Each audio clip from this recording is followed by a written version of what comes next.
wanna eat lunch with the cool kids, don't you? Told you I used to be you, I know you. Never learned to crew politics in high school. Now you earn a few funny looks in my school. I can show you how to hypnotize minds, fool. Like the chicks in the bunny books for fly dudes. Why you? Cause I see your potential. Plus the team up could be beneficial. This what you get when you mess with me. Stand next to me, I teach you everything. I got the recipe. You got the recipe. You wanna be like me, I got the recipe. Yeah, that's what you get when you mess with me.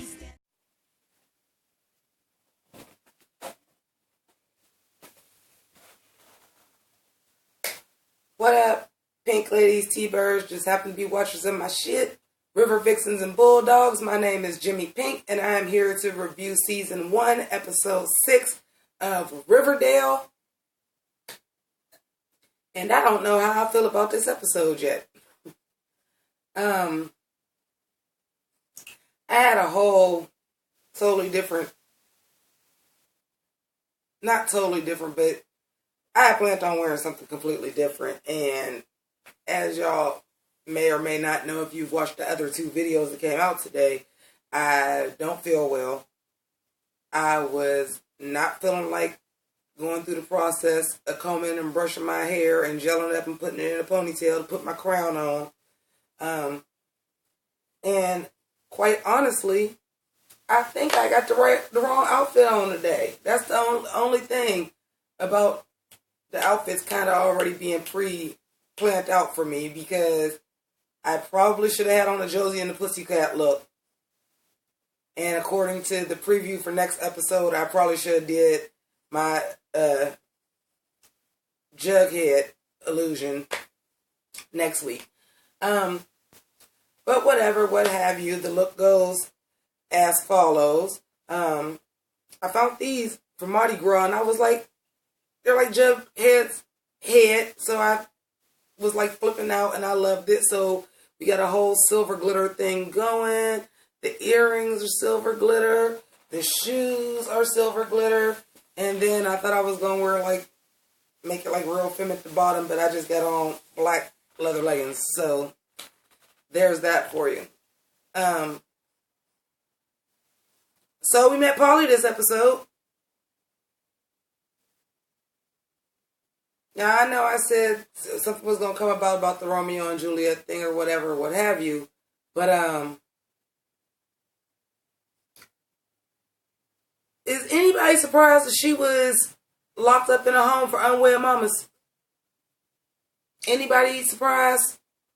Anybody? Bueller? Was anybody surprised by that? Okay. What I was surprised by is that they never told her that Jason died. I was surprised about that. Let's talk about these parents in Riverdale. Is everybody's parents fucked up but Fred Andrews? I mean, really. Okay, so the McCoys. And I tweeted this because I felt away.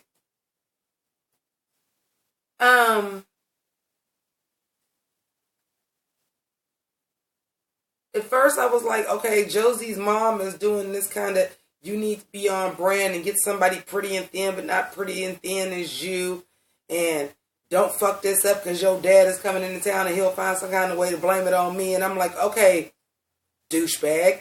And then we meet the father and I'm like, okay, douchebag deluxe. So I'm just like, oh my God, Josie's father, please don't bring him back no more. Because I can't. Like, this may surprise some of y'all due to the blonde wig and all, but I'm black. So for me, and I'm sorry if this makes anybody uncomfortable, but my tribe, let them know below, this is really how it is. This is kind of new for us to be represented. Like, we had our own TV shows. Sure, you may have one token black character that was either ghetto as hell or the gay character. But for us to now be like incorporated and have fleshed out characters is new. So we have a tendency as black people to root for the black people on the show. Okay? Especially for me, because if you've been watching all of these reviews, you already know I'm familiar with the Archie comics, but what I'm a fan of is the Josie and the Pussycat comics. So for Josie and the Pussycats to all be black, kind of like gave me all the life. So you got the mayor is black, the father obviously is a successful musician. You don't want them to be douchebags. And I'm like, man, so far the father's just really kind of been following the moms, or just trying to do, like we talk about Hiram Lodge. Like, yeah, he did some shady shit, but that was like to keep his family in luxury. We don't know what happened with Jughead's dad enough, but I said, boy, you had to had a nigga dad show his ass, didn't y'all? Oh, that made me so mad. But at least we know a little bit more about Josie and why her personality is the way that it is.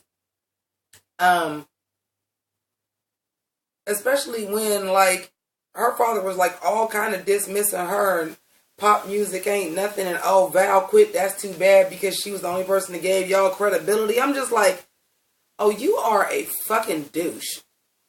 Seriously. But I like how they flipped that, because we know that is not true in the comic, that her name is Josephine after Josephine Baker. I was like, work. Get your life. Get your life. I like the writers of Riverdale give you it's so rich with reference. It is so rich with reference, and they do a good job with that. And I like how they added that in, because I know good and hell well the original redhead Josie from Josie and the Pussycats, real name might have been Josephine, but damn sure wasn't named after Josephine Baker. So that was dope. What else? So Jughead kissed Betty. Can't say we didn't see that coming either. So it looks like the asexual storyline ain't coming no time soon. And I don't even know how she felt about that, because then it popped in her head something her sister said. Like I said, bitch, if you want to be motherfucking Nancy Drew, bitch, you want to be Nancy Drew and you want to be Nancy Grace, bitch. I don't know what you want to do. But they was giving me all when she was on punishment, and Jughead it came with the ladder up the window and went through the window. Mentioned Romeo and Juliet again. I'm telling you that's a theme somewhere. But they was giving me all the Clarissa and Sam teas from Clarissa Explains It All at that moment. Except for I don't think Sam and Clarissa ever hooked up. I don't remember that far back.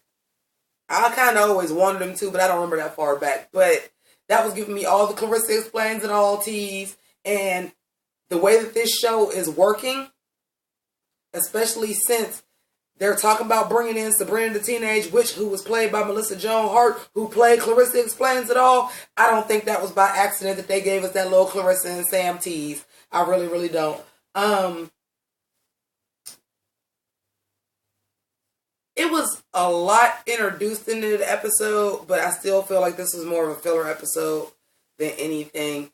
I was not feeling the Alicia Keys, Ed Sheeran tease that they was trying to give us with Val and Archie at all, which to a point could have been, if they did that on purpose.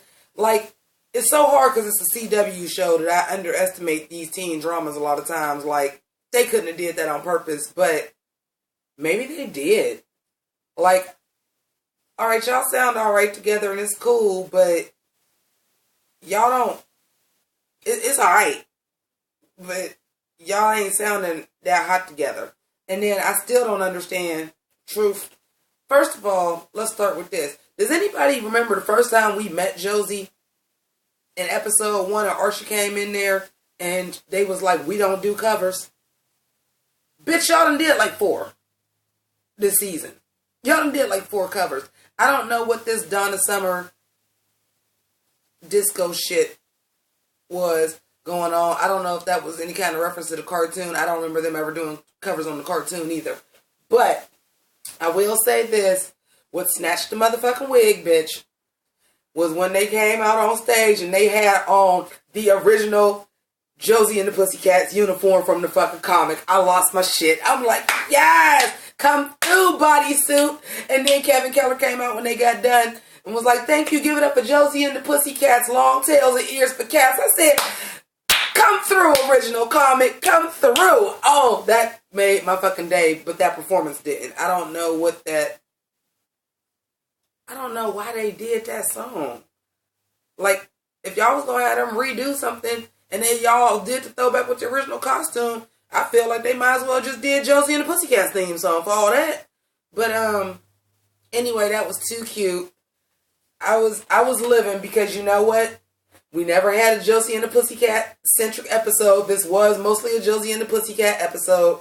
And for them to do the throwback and actually give us comic book realness, Josie and the Pussycats, I was fucking living.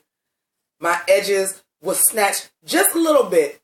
The laces lifted up on my wig just a little bit. It ain't snatched the edges all the way up. It just loosened the lace up a little bit. But it was giving me all the life. So Betty and Jughead find out that Betty wasn't lying, but pump the brakes. Didn't y'all write a story about Cheryl Blossom and Jason not really dying on the 4th of July? And didn't your parents also write that story? And that is in police record, which I would assume public at this point, they would have let that be known that it was some kind of setup where Cheryl Blossom was helping Jason leave town. But obviously he didn't die that day. So, Betty, why you got to confirm that Paulie wasn't telling the truth? Y'all help me out. Comment below, let me know. Y'all help me out. Because to my understanding, excuse me, to my understanding, they still hadn't, to my understanding, everybody knew that Jason was going somewhere because he was leaving town to run away from home. So, if once you seen your sister, and once you seen she was pregnant and she told you the story, did you really need to verify that? Did you, bitch? Because I don't think that you did. So, I don't know. They did do some good casting, though. I've noticed in this show something that I absolutely love, and I don't know if anybody else has noticed it. But because my degree is in graphic design, and I did study marketing and I did take some classes in, film, I don't know if the average person notices this. And a lot of TV shows and movies do it very subtly, and for some strange reason it makes you realize certain things. And what I'm going to tell you today is the use of color, if not in any other episode, in this one, was fucking sickening. Okay, first of all, the Coopers all together just had this theme where they wore blue all the time. Now, obviously, the characters are already color-coded because they don't stray too much from what color the parents' hair is for the kids. You know what I'm saying? Like, Jughead's dad is a brunette. What's her face? Veronica's mom is a brunette. Archie's dad is a brunette. But a theory I had, and I don't know if it was on here, if it was when I was watching AfterBuzz TV, but a theory that I had is, what if Archie is not really Fred's son? Or what if his mom, because we know his mom is played by Molly Ringwald, who is the iconic fucking redhead, or the mom is a Blossom. I'm convinced Archie is a Blossom low-key. I'm convinced of that. But everybody else, the Blossoms, both parents got red hair. The Coopers, both parents got blonde hair. Like, so they're color coding this to make it real easy for you. And obviously, well, Josie's parents is black. That was a no-brainer. And really wasn't no way else you could color code that unless she was supposed to have been adopted. But it's very clear. But also they were doing it with clothing. Even Paulie had on blue. Now, at first, when they were having the lunch, I noticed that too. Because Betty don't really wear bright colors. Betty had on a gold shirt at the beginning, and the next scene we seen Veronica in a gold shirt. Which I feel like because they were not in the episode together, that was also a visual clue to remind y'all, okay, it's still Betty and Veronica. We ain't going to give it to you in this episode because they got to do their own storylines right now. But we going to give it to you a visual cue because the yellow shirts was almost identical too. Not only are we going to remind you, like, yes, these girls are friends. Yes, they are peas in a pod. But we going to give it to you that they are together. They still B and V. But they going to separate this episode. So we going to show them to you in two different scenes with the same shirt on. Also, I feel like the gold, obviously the show uses a lot of blue and gold. Hell, if y'all couldn't tell, every fucking review I got on blue and gold of some sort. Because the show does that. It's very rooted in that to also remind you that this is a small knit community. For example, in my town and probably most towns in Ohio, everything is red, black, and white. I didn't do that shit on purpose. I just had the movie posters and then coordinated around that because I loved my movie posters. But everything is red, black, and white, from businesses to anytime anybody makes a t-shirt about it, it's always red, black, and white.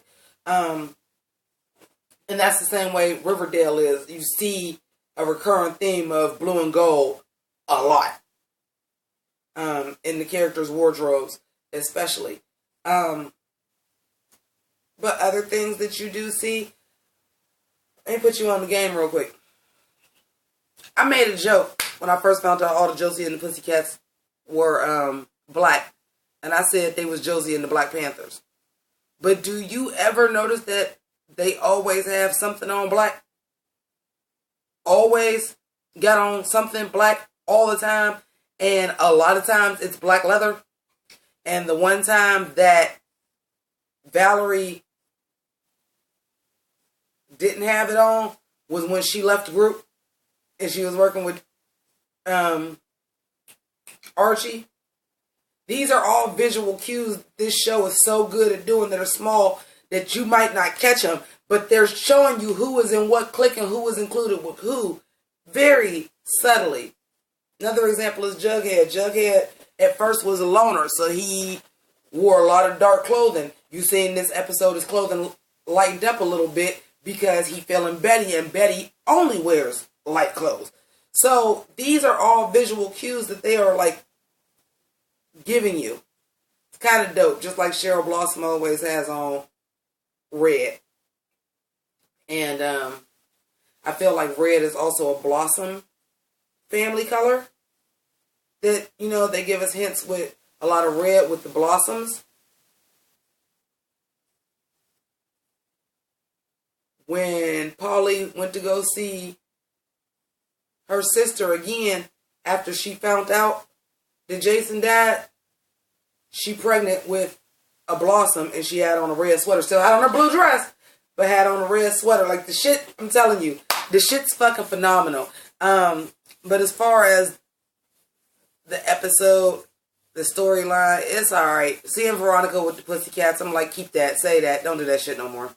I know it was supposed to be like the tension between Val and Josie, and that's how, you know, y'all got that off, but I don't ever want to see that shit ever again. Don't do that shit again. And it was kind of dope because peep game, in case y'all forget, because y'all like to do that. Y'all been doing that with Jessica Alba and Jennifer Lopez, and y'all been doing that shit for a long time. Do not get it twisted. Veronica is Hispanic. Her mother is Hispanic. I'm pretty sure the father is supposed to be white, but she is Hispanic. So keep in mind, the mother said, get a woman of color. They got a woman of color. They got a Latina. Peep game. Those are the cues that I fucking love about this show. Like, it's so much going on, and I'm sure if I rewatch the episode, I might actually even like it better. Right now, it's alright. I'm happy I got a Josie and the Pussycat episode. Can male motherfuckers speak? This is the last thing I'm going to say, and then I'm going to wrap it up. Because Mel had on the leather pants, right? She don't ever have on the bodysuit. Mel is a little bit bigger. She don't ever talk. She a little bit bigger, and she's stuck behind a drum kit. Yo, you want to be all-inclusive and have Asian Reggie and Hispanic Veronica and Black Josie? Can we get big girl? She ain't even that big. She's smaller than me. She ain't even that big. Like, you know, and I ain't talking about that little blurp with Ethel either. Fuck all that. Can we get some love that everybody ain't skinny, especially since you had motherfucking Mayor McCoy fucking body shaming and shit in the episode. And I lied. This is the last thing I'm gonna say. For real, for real. Y'all already have a whole motherfucking segment where y'all is advertising CoverGirl Cosmetics. I don't know how much motherfucking money they is paying y'all, but I hope y'all become a hit that y'all ain't got to do this shit no more, because it does take you out of the fucking show. Y'all did that shit with motherfucking Betty a couple episodes ago where you showed the close-up of the motherfucking lipstick. Now you show the close-up of the goddamn mascara. That is taking people out the show. And for as intricate a weaves I just sat here and talked about the color coordination and the visual cues that they've been given all the way through the episode, or all the episodes and the visual cues, that shit is fucking your mojo. That's what's taking you from being a great teen drama like a Veronica Mars or a Pretty Little Liars to being a kind of sappy one like Rain and Gossip Girl. Yeah, I said it, Gossip Girl was sappy. Sorry about it. But that's what's taking you down a notch. Like that product placement, that shit gotta go, man. We seen it. You just did a commercial for it. We seen when she was using the mascara. Use your visual cues that you've been using. We seen that visual cue. I knew it was the same fucking mascara y'all just advertised. I'm sure I'm not the only person that knew that. But then you gonna show a close-up of the bottle bitch pie with all that. And let's really keep it 100. CoverGirl don't cover black. How about that? How about that? CoverGirl don't cover black. So for you to have, I guess that's why you had Josie do the mascara. CoverGirl don't cover black. So you can keep all that there with all that. And these makeover montages. Yeah, CoverGirl don't cover black. So I'm curious to see if they ever even do one on Josie. CoverGirl don't cover black. Especially Josie is dark. I mean, I ain't just gonna say she dark, but like, I put it to you like this. I'm too dark to wear CoverGirl. Now, I know on this camera, I don't always have the best lighting, but I know y'all asses can see I'm several shades lighter than Josie is. And if I can't fucking use CoverGirl because they don't got one dark enough for me, what the fuck is they gonna do on her? Real talk. But anyway, I'm going to go ahead and get up out of here. Thank you so much for watching. Y'all know I need y'all comments below. I need y'all theories below. What y'all think. How you feel about the episode. Let me know everything. Yeah. That. Just as a friendly reminder, RuPaul's Drag Race, March 24th. I will be there. Feud, Bet and Joan is this Sunday, March 5th. I will be there too to review. In the meantime, if you are not a Pink Lady or a T-Bird, you can become one today by subscribing. You can help a bitch out by checking out her Patreon. I have subscriptions as low as $1 a month.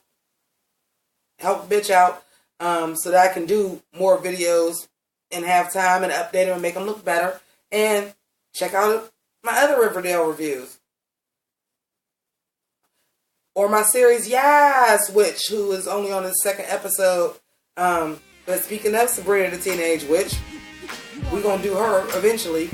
But go ahead and check out the other 2 episodes in the meantime. So thank you for watching. Love y'all. Riverdale strong. Pussycat power. Business.